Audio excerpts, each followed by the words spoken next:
Human behavior has always been a mystery. Why do people do what they do?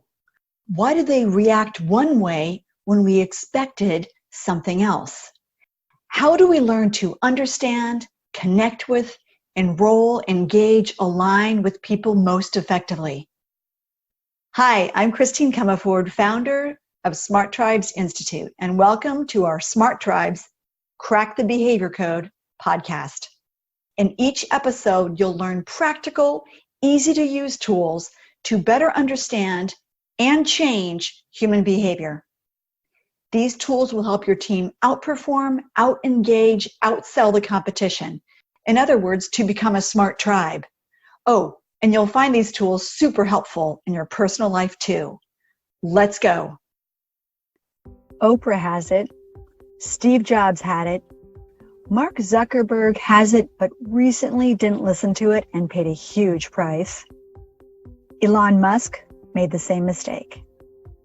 Intuition, Spidey sense, gut feel, whatever you call it, it'll make or break the most important decisions in your life. The most successful executives I coach have it in spades.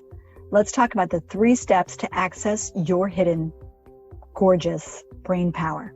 Let's talk about how and where intuition actually works. Here's how to make your intuition stronger right now. And my friends at NowSourcing created a handy infographic. Be sure to check it out on the show page. So first, let's consider how and where humans think.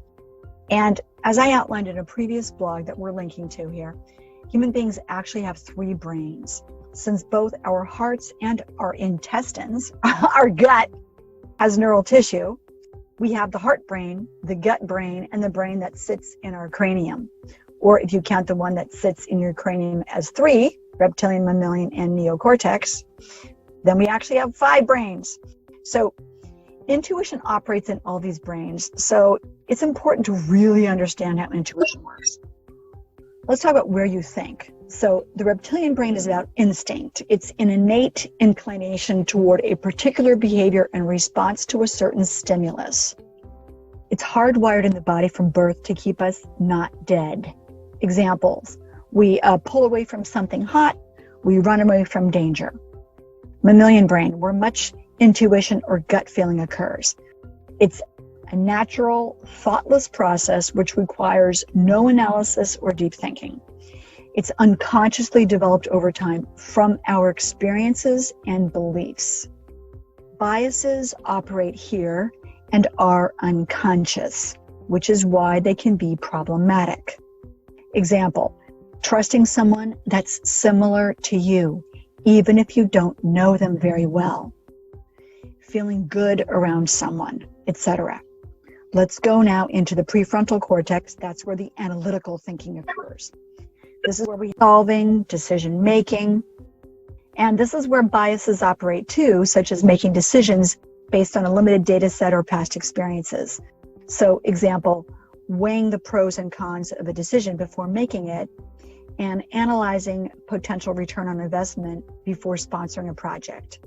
So check out these famous examples of intuition.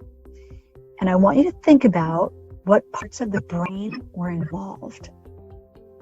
44 BCE, Calpurnia, the wife of Julius Caesar, dreams of her husband's assassination and urges him not to go to the Senate, where he goes anyway and is killed. It's not magic. Calpurnia was unconsciously reacting to the tensions and signs of political dissent brewing in the Roman Empire. There's some heart brain here. There's some gut brain here. Some reptilian and mammalian brain activation. Let's keep going.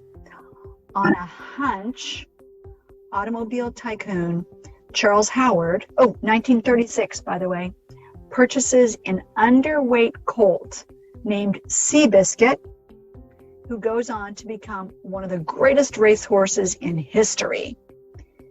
It's not magic. Howard's business savvy and military cavalry training gave him the experience to recognize a gifted horse and a sound financial bet. Some gut brain, some mammalian, some prefrontal cortex activation. Isn't this interesting? 1962. After being rejected by dozens of publishers, Madeleine L'Engle's A Wrinkle in Time book is picked up by John Farrar of Farrar, Straus, and Giroux, which had not published children's books before. A children's book, after being rejected, is picked up by a publisher that had never published a children's book. Some heart brain, some gut brain, some mammalian, and possibly prefrontal cortex brain activation. See, most cultures today worship the intellect and the prefrontal cortex functions, decision-making, strategy, problem-solving, and that's often unintentionally conditioned children to discount their intuition. So let's consider Albert Einstein and how when he discovered the theory of relativity, he said, to paraphrase, "First I felt it, then I saw it, then I could explain it." That sounds like a bunch of 5 brain activity to me. So how does intuition work? Your intuition is much faster than your analytical mind and relies on feelings. And note above that I referred to neural tissue that we all have in our gut and our heart. So we often hear about women's intuition and how it's stronger than men. Why? 2 reasons. First, the insula in the female human brain is larger than in the male. The insula is often called the seat of intuition in human beings, and it's where hurt feelings fester and hunches often spring from. Second, our female ancestors needed to ensure not only their own survival, but also their children's, while the males were often single-tasking, such as hunting, with their larger amygdalas. The females were multitasking. The males were single-tasking. The females were caring for children, watching for danger as they gathered food, tracking nonverbal cues from others, and organizing environmental input and information. 3 steps to optimizing your intuition. Number 1, notice your body's reactions. Changes in heartbeat, breathing, muscle tension. Those are cues and clues. Number 2, understand that your intuition wants whatever you value most. Happiness, health, prosperity. Your intuition could be signaling you that even though a decision seems logical, it won't bring you closer to your core goals. Don't let the logic override. Number 3, likewise notice that your intuition is wiser than your ego, which may want you to make a specific decision for a certain gain, yet that gain might come at too high of a cost. Maybe taking a huge promotion that will make your ego feel good, but will destroy your personal life, right? Your intuition in this case is trying to put the brakes on. So how do you notice intuition and logic? Okay. How do you balance intuition and logic? Well, look at the meaning that you're making about a specific situation and check your assumptions.